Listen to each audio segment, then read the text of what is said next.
Support for today's episode comes from Honeylove. Treat yourself to the best shapewear on the market and save 20% off at honeylove.com/weirdest. Use our exclusive link to get 20% off. honeylove.com/weirdest. No one needs shapewear, but if you're looking to get cinched without getting strangled, Honeylove is the shapewear for you. Honeylove's best-selling Superpower Short has targeted compression technology. It creates the smooth silhouette I want without smushing my butt. Because who wants to hide their butt? Not me. Treat yourself to the best shapewear on the market and save 20% off at honeylove.com/weirdest. Use our exclusive link to get 20% off. honeylove.com/weirdest. This episode is sponsored by AG1, the daily foundational nutrition supplement that supports whole body health.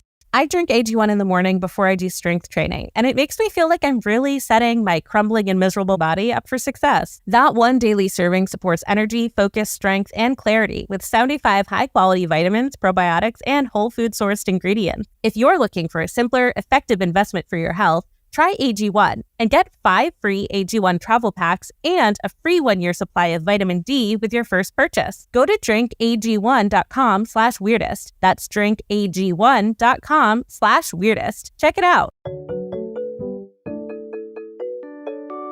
At Popular Science, we report and write dozens of science and tech stories every week.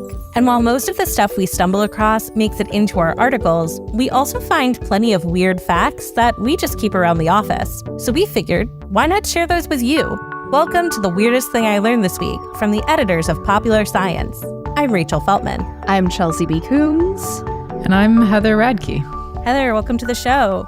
Oh, thanks so much for having me. Listeners, Heather is the author of a really awesome new book that I have very much enjoyed called Butts, A Backstory.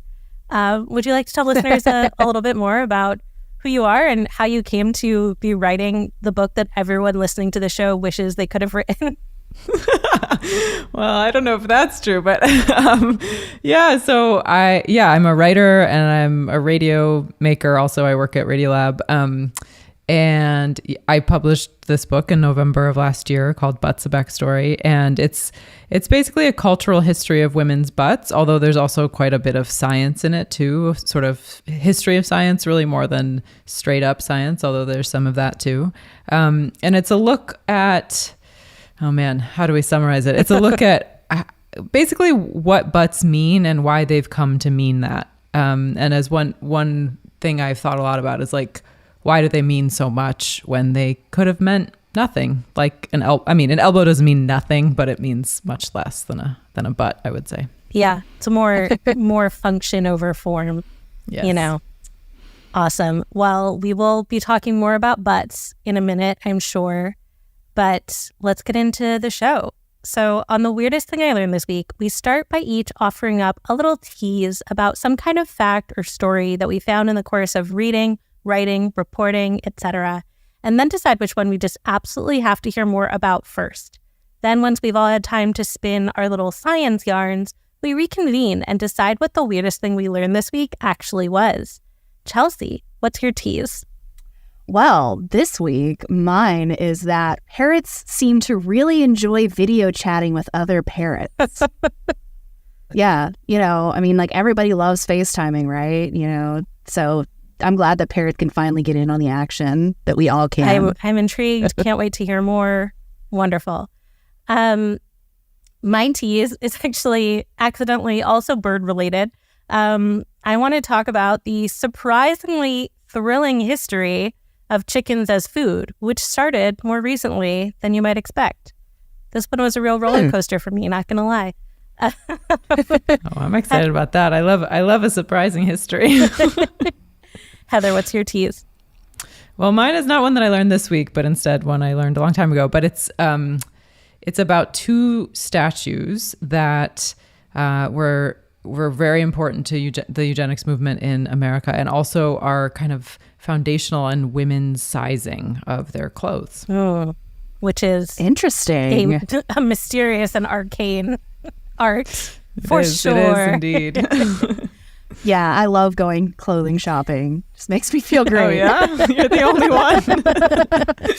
That was a huge heap of sarcasm.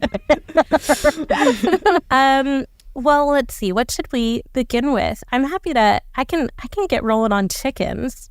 Yeah, go for it. Yeah, so this fact started with an article called How a Shipping Error 100 Years Ago Launched the $30 billion Chicken Industry by Kenny Torella at Vox, which is as wild and interesting as it sounds, and which I promise I will get back to in a few minutes. But in an effort to not just like crib this one fantastic piece of reporting, I decided, I'll pull in some other random chicken facts from farther back in chicken history. And then, let me just say, I have been thoroughly poultry pilled. My mind is blown. This thing goes deep. I had no idea. So yeah, it turns out that the origin of domesticated chickens is hotly contested, which I did not know. Interesting. Until recently, it was fairly widely accepted that people were breeding jungle fowl in Southeast Asia, which is from whence chickens as we know them today came, as far back as 10,000 years ago. There wasn't any evidence of butchering that long ago, so some people suggested that the birds were bred for cockfighting way before they were bred for eating. Oh. Or what about eggs? Yeah, Are eggs in there too? Also eggs. Okay. There's the history of eggs interweaves here, and it gets complicated. Okay. But it Sorry, not to throw you off. Keep going. Keep going. Cockfighting versus chicken meat. People have probably literally always eaten eggs, but then it's that can be kind of like a foraging situation, right? Oh, so sure. Okay, then the question is when did they start keeping birds specifically for eggs and or meat? And definitely the eggs came before the chicken in terms of what people ate them for. But the oldest signs of chicken bones that people had slaughtered and snacked on came from the ancient city of Maresha, which is in the Judean lowlands. And it sat at the crossroads of trade routes for Egypt and Jerusalem during the Iron Age. And the city peaked between 400 and 200 BC. And so in addition to signs of, butchering marks on the bones, teeth and things like that, we also see twice as many females as males in the chicken bone remains, which because of that idea that previously they had mostly been bred for cockfighting, that's clearly something else was going on. There were hens. But in 2022, an international group of researchers called FOW, I'm so sorry, They used radiocarbon dating to confirm the ages of 23 of the proposed earliest chickens found in Western Eurasia and Northwest Africa. They studied remains found in more than 600 sites in 89 countries in total. So looking at the radiocarbon dating, DNA evidence, archaeological evidence, etc. And while that study on Maresha that I mentioned used radiocarbon dating and is probably accurate, a lot of the evidence of the oldest kept chickens came from older studies, and some of them dated the chicken bones based on the soil layers that they were in. Archaeologists will be we see this artifact that was definitely from this time period, and here's all the stuff that was sitting next to it in that layer of soil. The issue is that chicken bones are super light, and so it's very easy for any disruption in the soil to press them down deeper. So that was kind of what got them suspicious. And once they did the radiocarbon dating, they were indeed, many of these bones are not actually as old as archaeologists assumed that they were. And yeah, the researchers also showed that those 10,000-year-old bones that supposedly showed people had been raising roosters for cockfighting were actually from pheasants. So womp womp. But according to the new analysis, the oldest bones of a definite domesticated chicken were found in central Thailand, and they dated to between 1650 BC and 1250 BC. So, pretty recent, all things considered. Yeah. And what's really cool is that based on that timing, which coincides with the rise of rice and millet cultivation in dry fields in that region, basically planting them in fields that would flood during particular seasons as opposed to flooded rice paddies. The researchers think that domestication could have started when a few of these jungle fowl were tempted down from the trees because there was suddenly all of this grain around and up for grabs. And they would head more into human settlements, and sort of the way that like docile wolves started hanging around human campfires. That was just like the beginning of this interaction that paved the way for like humans being interested in these birds. But there is something intriguing here, because we know based on the archaeological evidence that people didn't start keeping chickens for meat for hundreds of years from that point. And according to the new study, as domesticated fowl spread across Asia and then throughout the Mediterranean along routes used by early Greek, Etruscan, and Phoenician traders, there was a clear pattern of the birds arriving several centuries before people started eating them. So, weird. So what do they think they were doing with them? So what's interesting is that in early Southeast Asian sites, you'll see partial or even whole skeletons of adult chickens that are placed in human graves and show no sign of butchering. Pets. Yeah, exactly. And in Europe, similarly, several of the earliest chickens around 50 BC to 100 AD were buried in human graves, and one grave chicken in Europe actually showed evidence of a healed leg fracture. So like somebody made a little splint for that chicken. Oh, that's so sweet. Also, men were often buried with roosters and women with hens, which we don't know that means anything, but it kind of adds to the sense that there was some meaningful something. Anyway, I also don't really know how precise you can get on sexing a several 1,000-year-old chicken skeleton. So yeah, isn't it pretty hard to sex a chicken I would in general? say probably, yeah. So I'll just leave that as an aside that the researchers, added, but I don't know that we really, I don't know how true that is. But yeah, so it does seem like they were kept as pets, and researchers argue that these like barely domesticated jungle fowl, or perhaps even just like truly wild jungle fowl, because they were pretty chill birds to start out with, they would have been like some of the most colorful and friendly birds that people had ever encountered, especially as they moved out of Southeast Asia on trade routes. Like, imagine being in like Iron Age Britain and this like fluorescent jungle bird shows up. It's like having a pet parrot. That's what they compared it to. They were like, people would have been enamored with these birds. They were beautiful. And listeners, if any of you are like picturing a barnyard chicken and don't know what I'm saying, like look up, Asian jungle fowl. They're very colorful. Is it like a peacock, or what's I'm going to look it up. They've got like very shiny feathers. Oh yeah. Yeah. Sort of like the the chicken that is voiced by Alan Tudyk in Moana is like what these chickens would look like. Yeah, very fancy chicken. Yeah. So even if cultures didn't like actively revere them, which of course, because of how archaeology is, there are definitely some researchers who are like, oh, they buried them with them, so they were spiritually significant. And it's like, well, maybe they were just like pets. We don't really know. But clearly they mattered, and they were not eating them. They were like exotic and cute and cool to keep around. Of course, that changed eventually. We know that as time went on, like all of these places I have mentioned that loved their chickens went on to eat chicken. This probably happened pretty gradually, probably pretty site specific. People needed food and these chickens were there. But we do know that during the rise of the Roman Empire, eggs became an extremely popular snack. Like we find shells that were like cast away by gladiator spectators. They were just, you munched on eggs all the time. A very portable, hearty snack. Like a hard-boiled egg? Yeah. Is that the idea? I think it was like there were various ways of preserving them is what I've seen referenced. So I'm guessing like some boiled, some salted. And yeah, it seems like the widespread adoption of chicken meat as a human food probably followed pretty naturally from the spread of like chicken eggs being a hot commodity.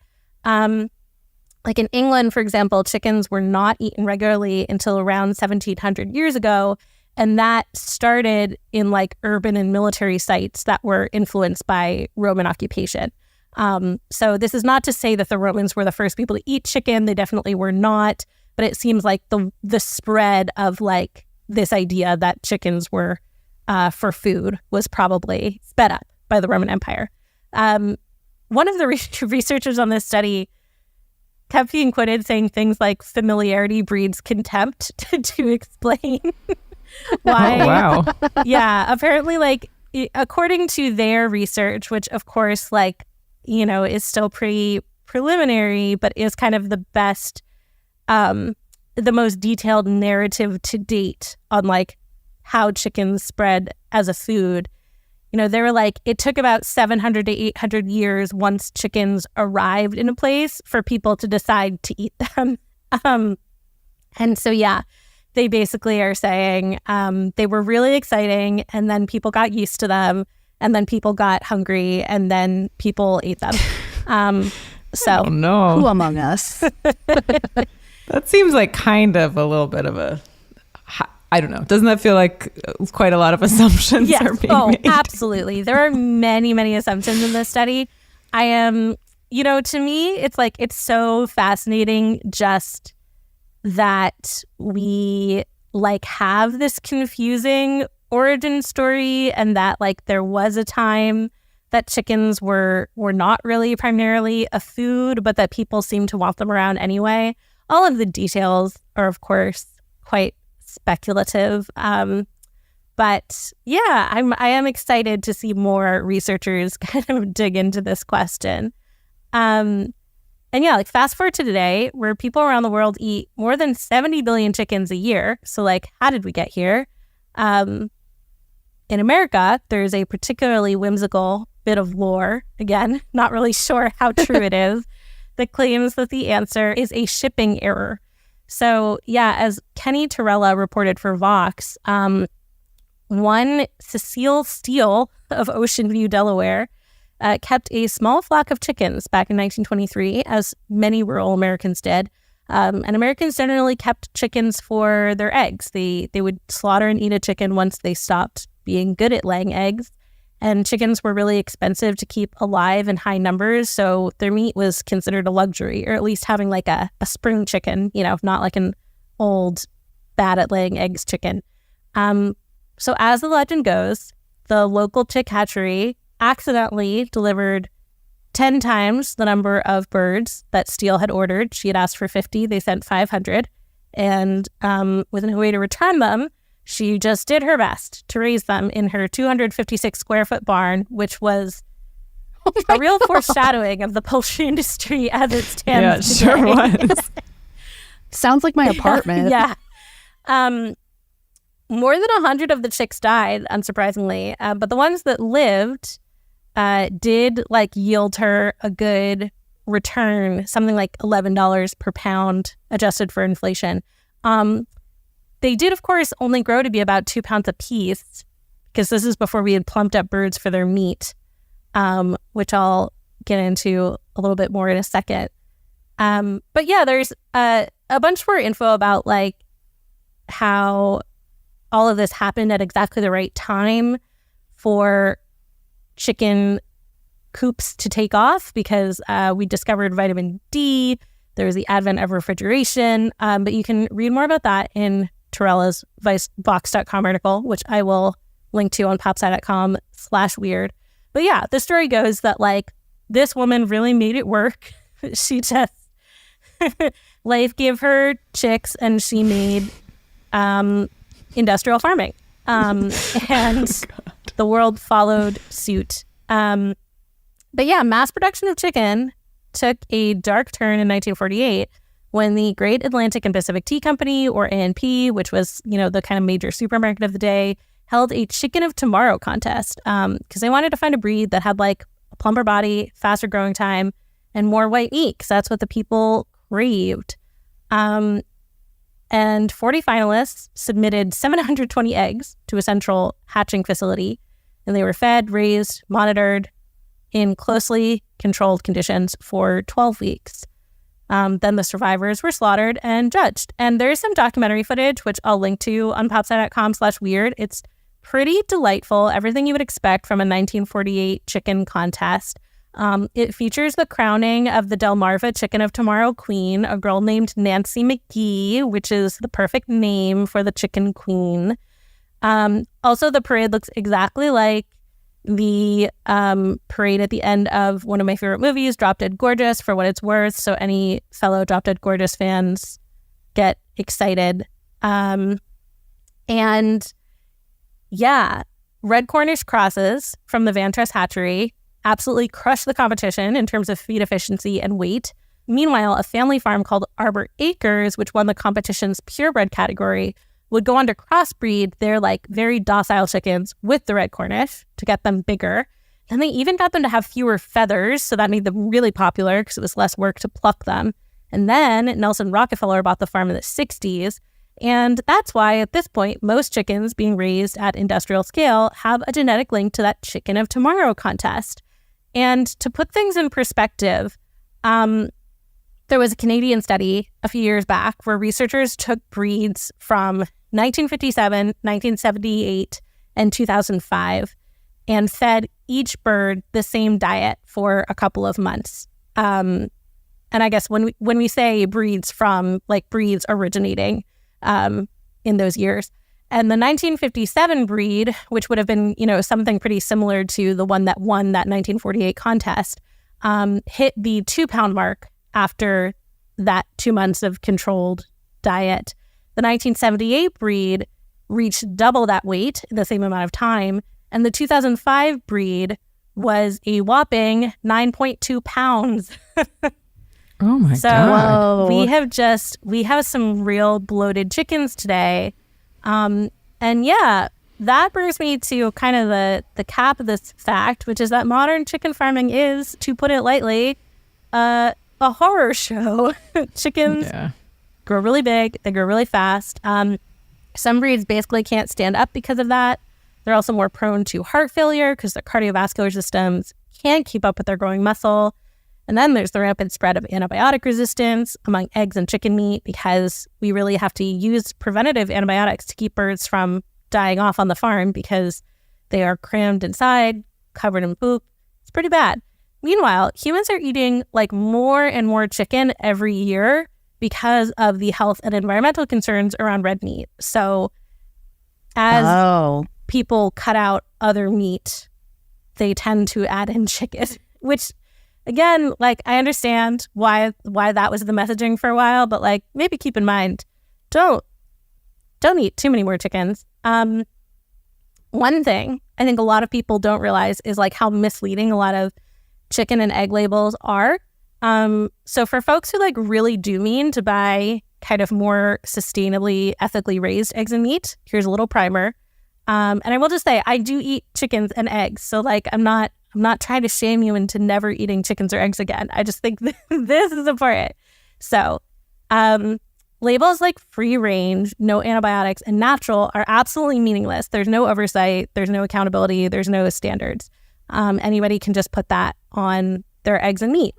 No antibiotics, does mean that they aren't given antibiotics, but it says nothing about anything else. I think a lot of people assume that must indicate a whole bunch of positive things. I think it's also like no antibiotics only means they were never fed antibiotics. And like, there's kind of a whole lot of, loopholes you can get into about what that means. Cage-free and free-range birds can still be crammed into overcrowded indoor areas too. There are basically 3 certifications that actually mean something, and those are Animal Welfare Approved, Certified Humane, and Global Animal Partnership.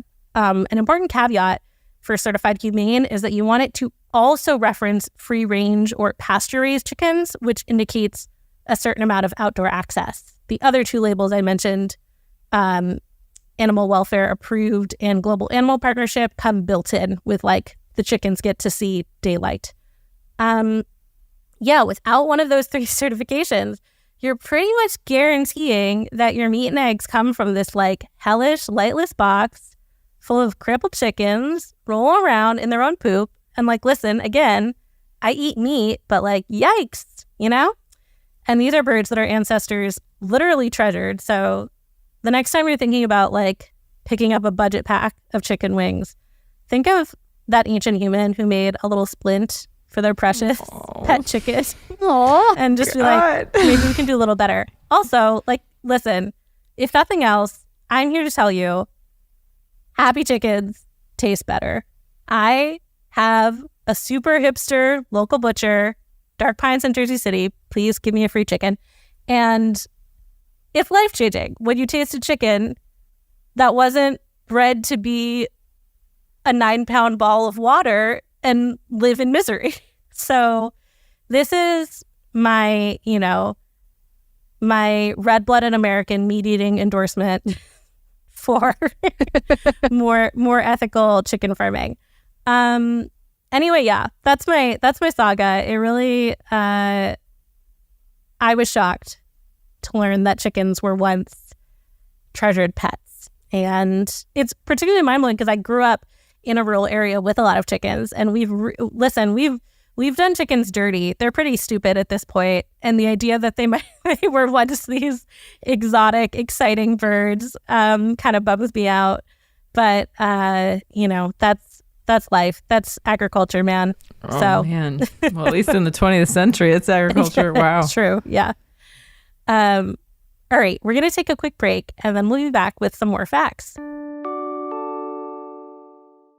Support for today's episode comes from Honeylove. Treat yourself to the best shapewear on the market and save 20% off at honeylove.com/weirdest. Use our exclusive link to get 20% off. honeylove.com/weirdest. No one needs shapewear, but if you're looking to get cinched without getting strangled, Honeylove is the shapewear for you. I hate most shapewear. It's uncomfortable, unnecessary, and makes me look like a bratwurst. But Honeylove is different. She's not like other girls. Honeylove's best-selling Superpower Short has targeted compression technology. It creates the smooth silhouette I want under clingy dresses without smushing my butt. Because who wants to hide their butt? Not me. In fact, the Superpower Short's signature boost bands work to prop your beautiful derriere up like the priceless piece of art it already is. And unlike other shapewear, Honeylove's flexible boning will keep everything comfortable and secure instead of a slow and steady roll to the bottom as your day progresses. Plus, the Superpower Short features a 100% cotton gusset with a convenient little opening to prevent that sturdy boning from becoming a problem after a few glasses of champagne, you know what I mean? Honeylove keeps you supported without smothering you, encourages good hydration, keeps you feeling comfy, and shows off your bum. What more could you ask for in a +1? Treat yourself to the best shapewear on the market and save 20% off at honeylove.com/weirdest. Use our exclusive link to get 20% off. honeylove.com/weirdest. Okay, we're back. And Chelsea, let's roll right into some more bird stuff. Tell me about these parrots. Honestly, I can't believe how well your fact goes into mine. Like, wow, parrots as pets, maybe in like 100 years, we'll be having horrible conditions for parrots that we're about to eat. Maybe we'll learn Anyway, our never lesson. mind. Yeah, hopefully we do. So, on a brighter note, pet loneliness is a huge problem because obviously humans, we just can't be there for our animals 24/7. Like, there's over 20.6 million parrots kept as pets in the United States, but they often just don't get enough enrichment like they would if they were in the wild with another flock. And that can lead to negative behaviors like pacing, excessive sleeping and vocalizations, feather picking, and even self-mutilation. So our most recent PopSci Plus Pet Psychic column by Brandon Keim even focused on this subject, looking at whether captive parrots can get PTSD. And just as a forewarning, you're going to want to grab tissues before reading that one. I'm sure we will have that linked below. But obviously, adding environmental enrichment can help with these kinds of behaviors. And while just adding another bird to be a friend to your current parrot sounds really good, there are actually a lot of other issues like diseases and even aggression and injuries that can kind of keep that from being the best solution for your pet parrot. So, scientists at Northeastern University, the MIT Media Lab, and the University of Glasgow decided to create and test a parrot-to-parrot video calling system to find out if that would help. And I have to tell you, this study is probably one of like the most ethically minded studies about animals I've ever read. Like, every single sentence is like, we just wanted to make sure that the parrots were okay. Like, it was really kind of touching, honestly. Like, when you read enough studies about like animals and stuff, usually it's just not the most ethically grounded, but like this one really was. So in phase 1 of the study, basically the parrots learned that when they touched a bell 3 times, then touched a picture of another parrot 3 times, they would then be connected to that parrot through a video call that their caregiver would facilitate through Facebook Messenger. Which, like, I know, right? Also, why Facebook Messenger? That's like a weird choice to me, but like, that's fine. Sponsored that's fine. by, right? Sponsored by Facebook Messenger. Thank you, Mark Zuckerberg, for connecting the world's parents. So they also got a treat each time they touched the bell and the picture. And that's important later on. I'll tell you why. So that first phase was kind of a meet and greet phase. And each parrot was able to chat with the other parrots in their groups 2 times. So, each group had like 4 parrots or something like that. And they'd all kind of like meet each other and kind of learn how each other were and all that kind of good stuff, which is kind of adorable.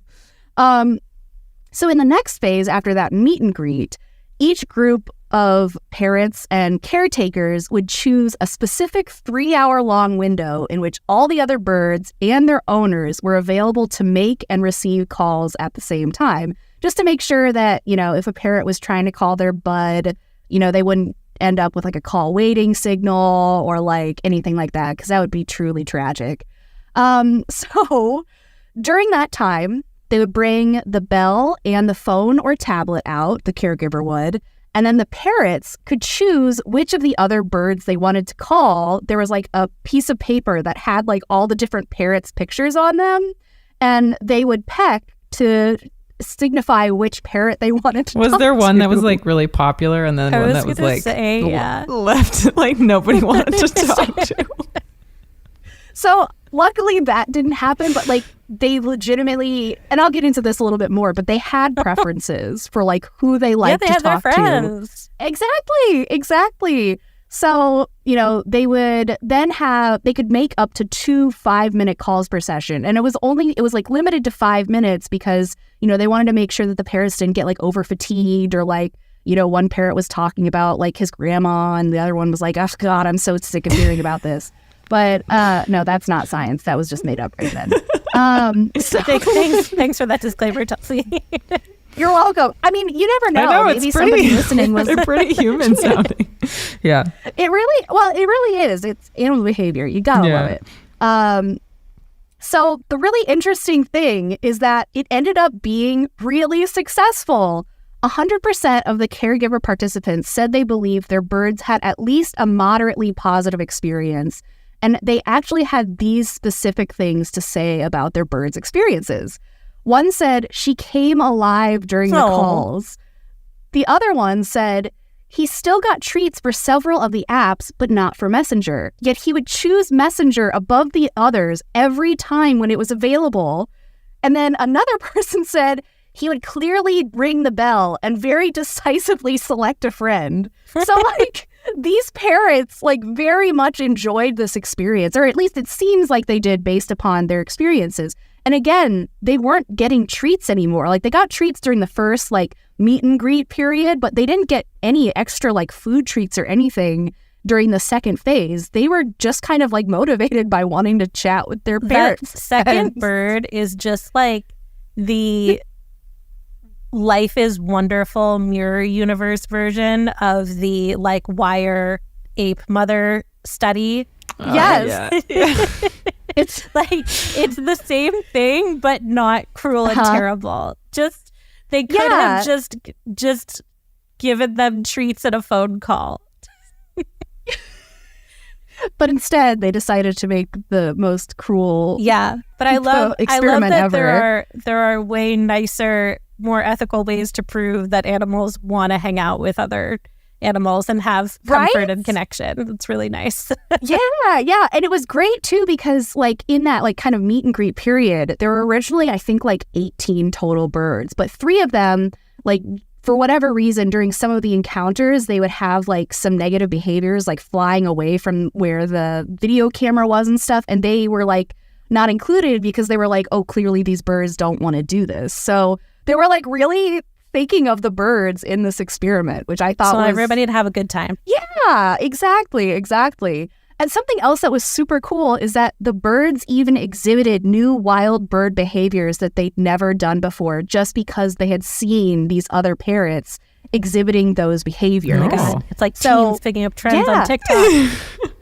Exactly. This is TikTok for parrots. Like, they're slugging, doing all kinds of wild things. But one of the caregivers said after the calls, she started flying more. I think she realized that flying is an okay behavior, which is like, isn't that the most heartbreaking thing you've ever heard?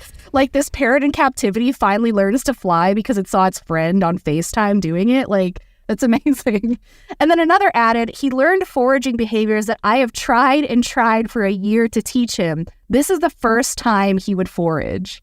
Like, it's kind of amazing how literally just giving access to these parrots, like this video message access, really kind of opens up their worlds. And, you can make like a whole parallel about like the internet giving us all access to other worlds. But, it's kind of interesting that you see this socialization among these parrots in a similar way that you see the socialization of humans. Yeah, it actually reminds me, I have a small baby who's 9 months old, and she was sort of like trying to crawl. And then we had another baby over who was like basically the same age, and he was crawling. And then she started to crawl. And it was interesting because I was like, why did she need another baby? I mean, I guess like we don't crawl around. Maybe it's as simple as that. So like but maybe you just need some of your own kind to kind of like understand what, like a human can't teach a parrot to forage. Only another parrot can teach you that, Right. Exactly. And like, it's so interesting because we do take these animals like out of their wild, selves and their natural environments and their flocks. And, we enjoy having parrots or other kinds of pets and stuff, but like we don't really think a whole lot about like, well, is this what we should be doing? Like, how can we make their experience more optimal, et cetera, et cetera.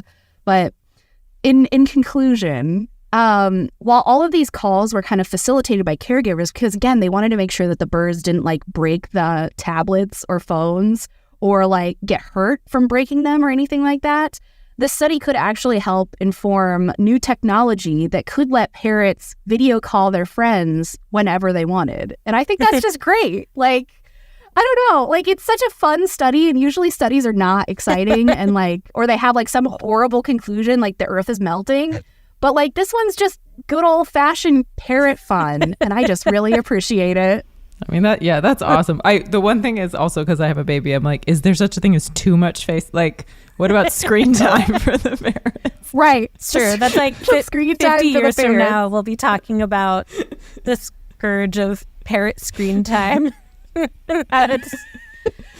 really Humans will be a parrot gone. TikTok by then, and that won't be so good. But there's definitely, maybe we can do better for the parrots than we did for ourselves. Maybe we can stick to an optimal amount of social networking.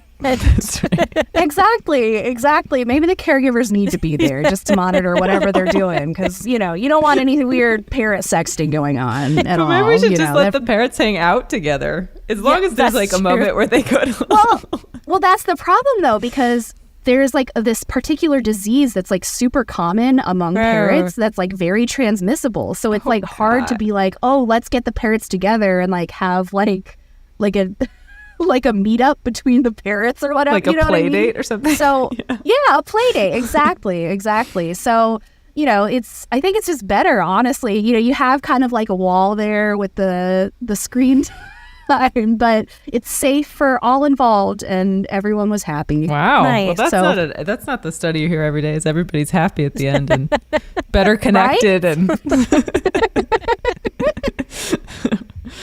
I'm relieved to hear that, while they had preferences, none of the parrots were like, and nobody called this parrot. Can you imagine if the researchers who lovingly crafted this study then were like, oh no, what do we do about this parrot that is all alone because no one wanted to call him? This parrot is posting song lyrics. Like, we have to stop. Maybe the ones who would have been all alone are the ones who were like, I'm flying away from this. Yeah, probably. True. That's true. Yeah. No, that makes a lot of sense. Antisocial parrot but it's behavior. great because it's great for like, parrots, not only just like pet parrots, but also parrots like in zoos or other kinds of birds that are like social animals or just social animals in general. Like this could be applied to so many different species. So it'll be interesting to see where this kind of study goes in the future. Definitely. Cool. All right, we're going to take a quick break and then we'll be back with one more fact. This episode is sponsored by AG1, the daily foundational nutrition supplement that supports whole body health. I gave AG1 a try because my shambling flesh prison requires a lot of supplemental support. I figured that a daily drink that offers immune system support, addresses my hot girl gut issues, and provides an energy boost would be a great way to consolidate. I drink AG1 in the morning before I do strength training, and it makes me feel like I'm really setting my crumbling and miserable body up for success. That one daily serving supports energy, focus, strength, and clarity with 75 high-quality vitamins, probiotics, and whole food-sourced ingredients. Just one pretty okay-tasting scoop replaces my daily multivitamin, pre- and probiotics, adaptogens, and a greens blend, all for less than $3 a day, which is a small price to pay for great poops. It's an easy habit to add into my morning routine, and I really do feel like it gives me a little bit more pep for my workout. If you're looking for a simpler, effective investment for your health, try AG1 and get 5 free AG1 travel packs and a free 1-year supply of vitamin D with your first purchase. Go to drinkag1.com/weirdest. That's drinkag1.com/weirdest. Check it out. Hey Weirdos, it's Rachel, and I'm here with a very exciting announcement. On August 24th, we'll be having our first honest to goodness live show since 2019. Tickets are on sale right now for our one night only engagement at Caveat in New York City. We've missed hanging out with you weirdos so much, and we're psyched to bring the magic of Weirdest Thing back to the Caveat stage. I'll be joined by special guests Jess Bodie, Claire Maldarelli, and Sarah Chodosh, some of our fans' favorite original hosts. As always, we'll have games, prizes, visual aids, and a plethora of weird facts to share with you and any unsuspecting bystanders you drag along for the ride. If you're like, no, I liked the peak pandemic live shows because you streamed them and I live all the way in Bugscuffle, Tennessee. Yes, that is a real place. Don't panic. You can also tune into our show on August 24th from your Wi-Fi network of choice. That's right, streaming tickets are still available. Streaming and in-person tickets are on sale now, with early bird discounted pricing available for just a couple more weeks. So check out the link in our show notes or scurry on over to caveat.nyc to snag your seats. That's caveat, CAVEAT.NYC to snag your seats for August 24th, Weirdest Thing live. See you soon, weirdos.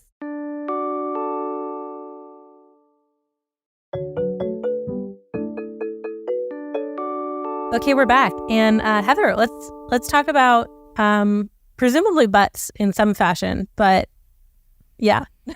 Yeah, so my fact is it's about butts. Everything I do these days is about butts, but I got interested in this because I was researching this history of women's butts, and I looked at all these different components, moments in especially the last 200 years. And I knew that eugenicists must have something to say about butts because they were so obsessed about bodies. And I talked to a really interesting researcher at the University of Michigan who's done like very important historical research about like uncovering files of sterilization in the state of Michigan. And I just asked her, like, she probably was like, you totally unserious person. But I was like, what did eugenicists have to say about butts? And she pointed me to these 2 statues that now are housed at the Science Museum at Harvard. Right. But as you'll hear, we're in Cleveland for a long time. They were called Norma and Norman, which is like such a eugenicist like thing to call something. Mm-hmm. And there are these statues that were made. They were kind of displayed first in 1945.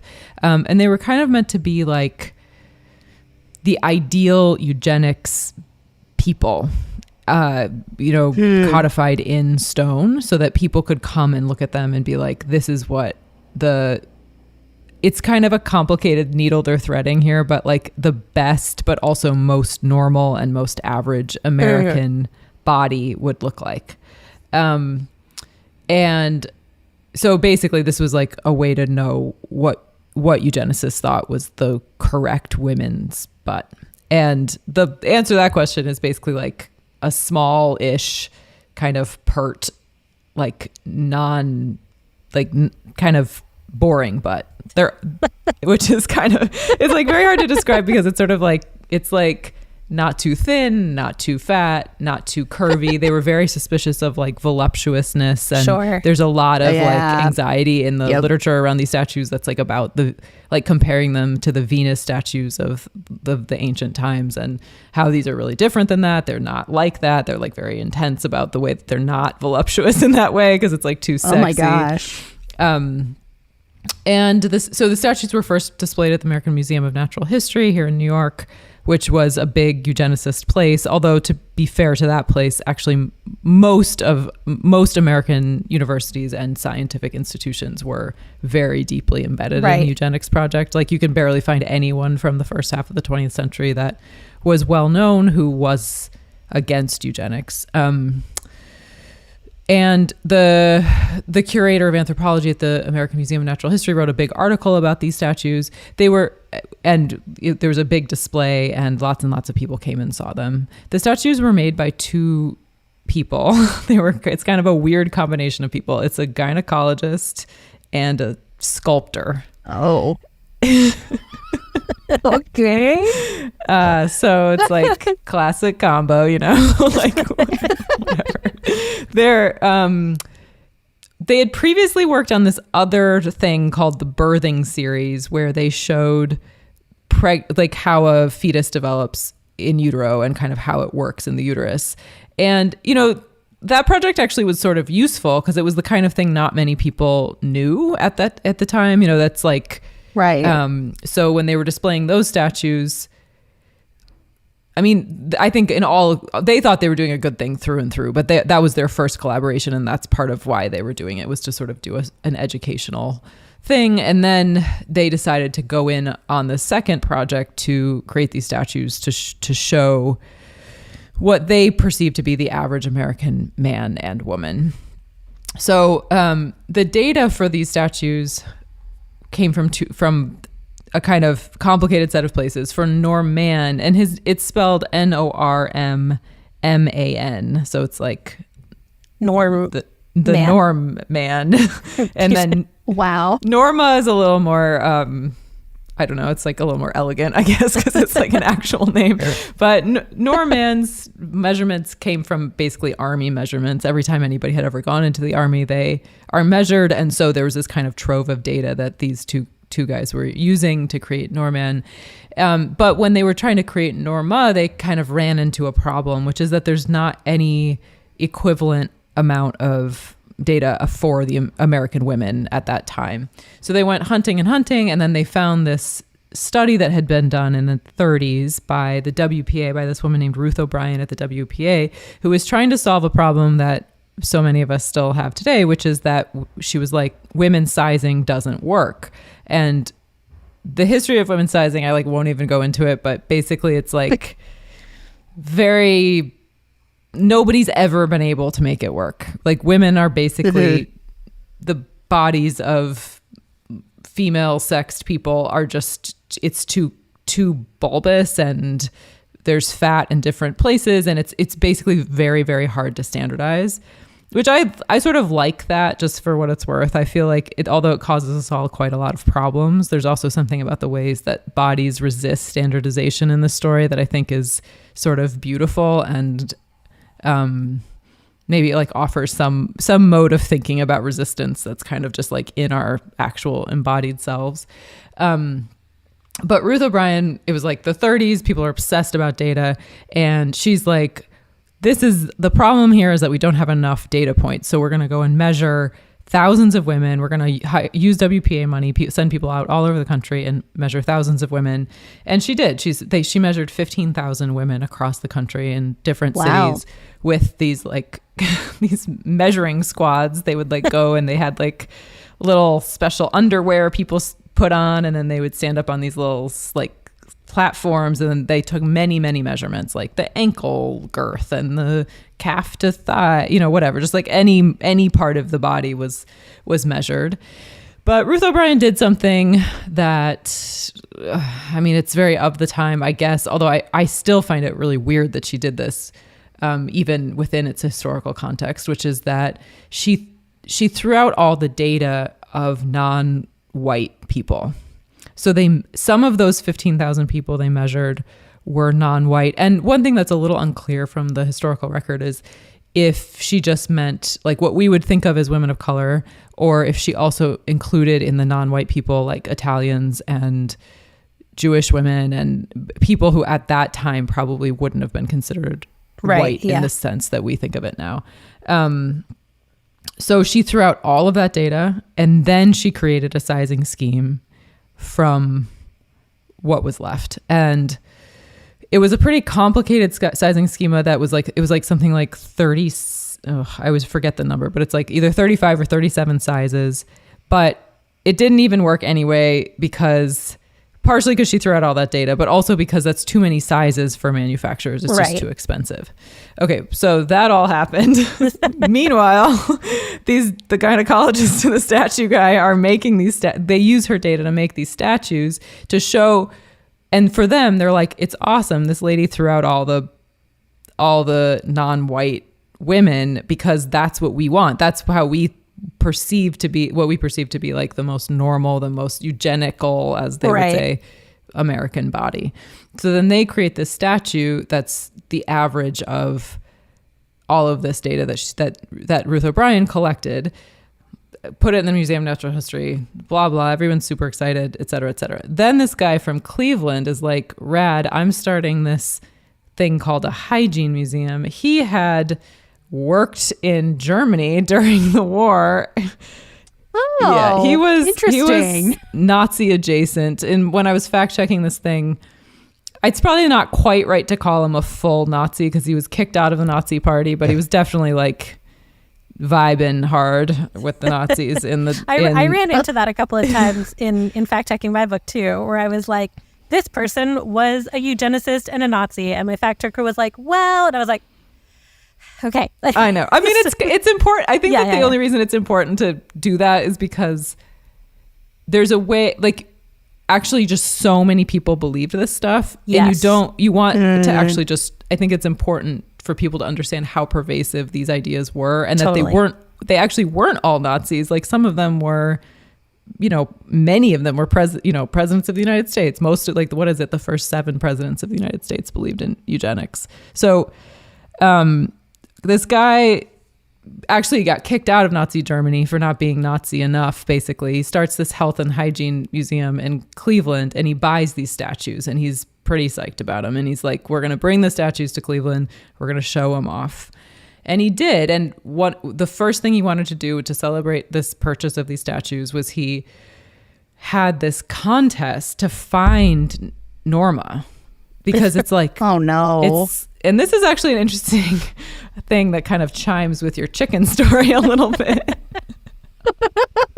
Because he's like, we want to find to some extent, eugenicists they're not interested in an ideal that's outside of reality. Right. They want people to believe that they can do this through essentially breeding, and this like very rudimentary idea of genetics that they had.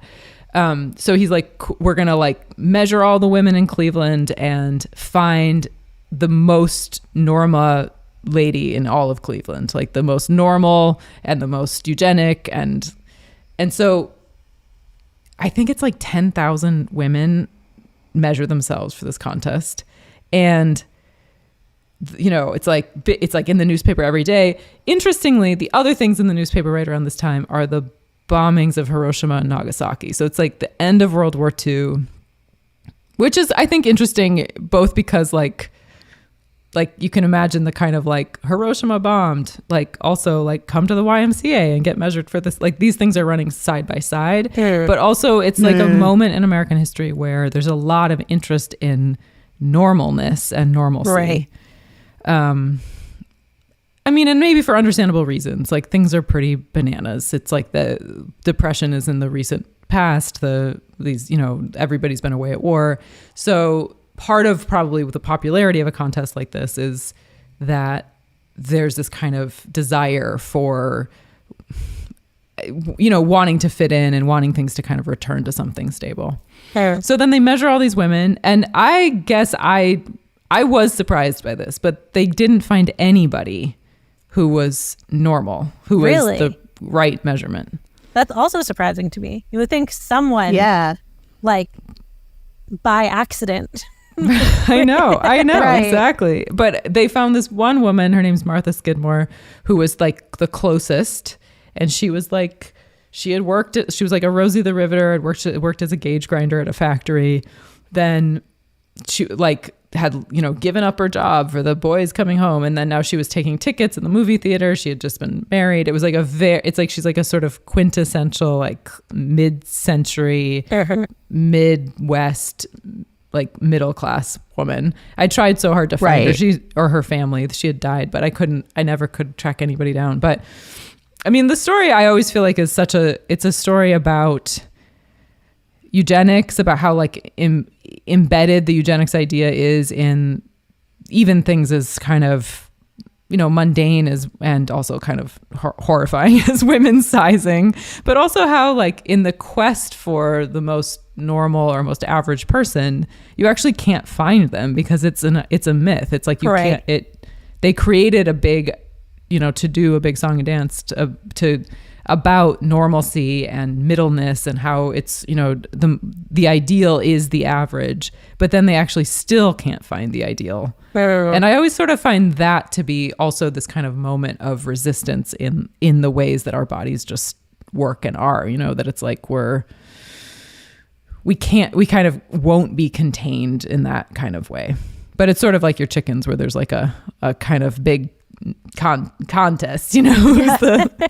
Well, we've talked on previous episodes of Weirdest Thing about the Better Baby competitions that it's very similar to were that. so popular. And just like it's so, in hindsight, it feels so sinister to think of people like lining up to have their babies like head ratios measured and have like a blue ribbon pinned to them for having the most like well-bred plump baby. But at the time that was just good old American fun, which is and I mean I think what's interesting about those is part of what was going on is that these kind of cerebral, I mean coastal elite type eugenicists that were like trying to figure out a way to get farmers essentially and people who knew a lot about farming in to be interested and kind of excited about eugenics. And they were like, well, those types of people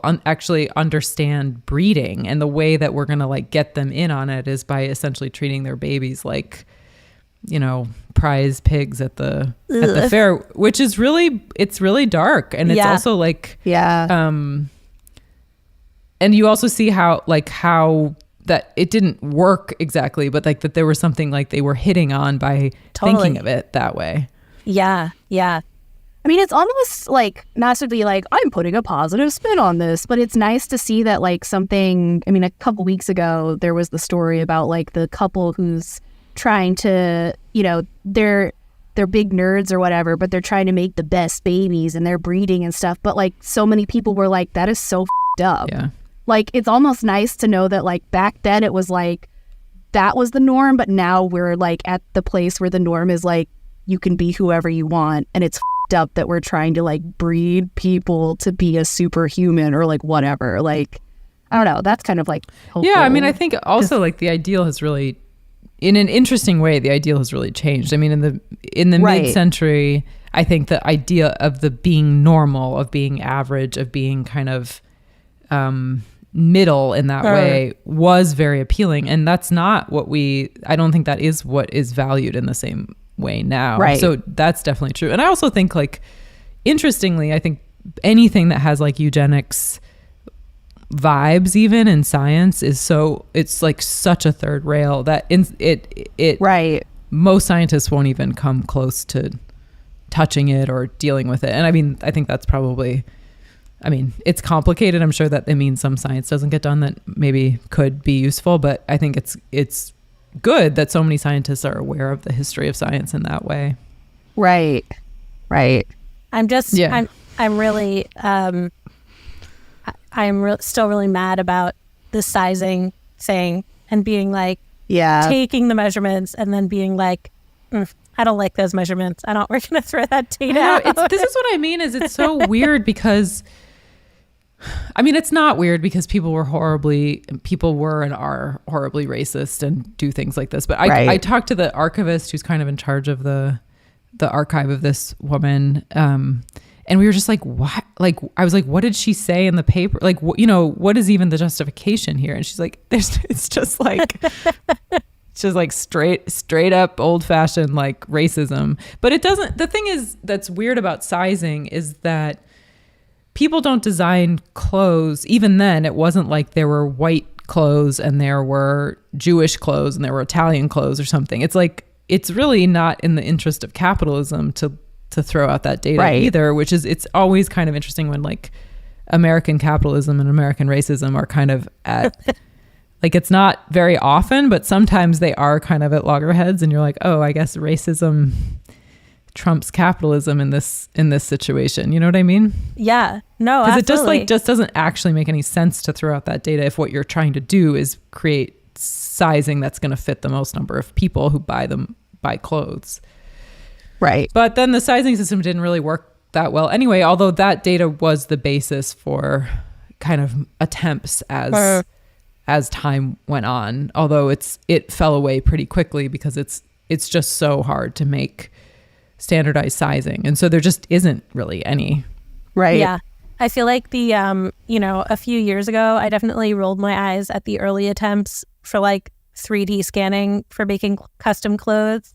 And then as some companies started to get decent at it, I was like, no, actually, like, I think this is probably the best we can do, like made on demand, but without the need for a human pattern designer to make every single item and like actually made to fit a person's body, because like we've had a lot of years for somebody to figure out a different way.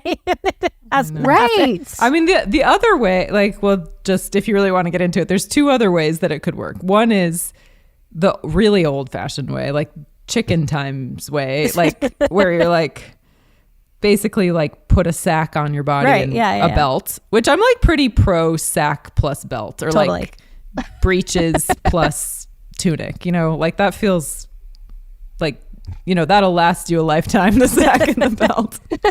But the other thing is like, you just only have 2 pairs of clothes and you make them or somebody makes them for you and they're pretty expensive. And then that's it. That's the other way that it can work besides the 3D printing way, which will also be pretty expensive and possibly weird, although maybe not. I don't know. I'm always a little skeptical of like I'm not a futurist in that way. So I kind of, maybe I'm too skeptical for my own good, but I always feel like it's just going to be like a body stocking, maybe like Star Trek style, which I guess I'm pro the Star Trek uniform as the future too. You need 2 options. You need the completely open-ended tunic and the Star Trek body sock. And as long as we have both available, we're fine. Yeah. Not every day is a Star Trek body sock day. But That's right. I would argue most days are not a Star Trek body sock. I'm definitely more of a belted tunic kind of gal. Yeah. So what was the weirdest thing we learned this week? Every time I do this now, I think I should just throw away this aspect of the show because everyone's like always competitive so fun. Or something. Yeah. Everyone is just weird. I don't know. Maybe this is me officially saying that now everyone ties every time because I grow weary of this. Maybe the trick is to tie them all together. I mean, we kind of already happenstance did, right? Yeah, it's true. We really synthesized the facts this week. So there we go. It's done.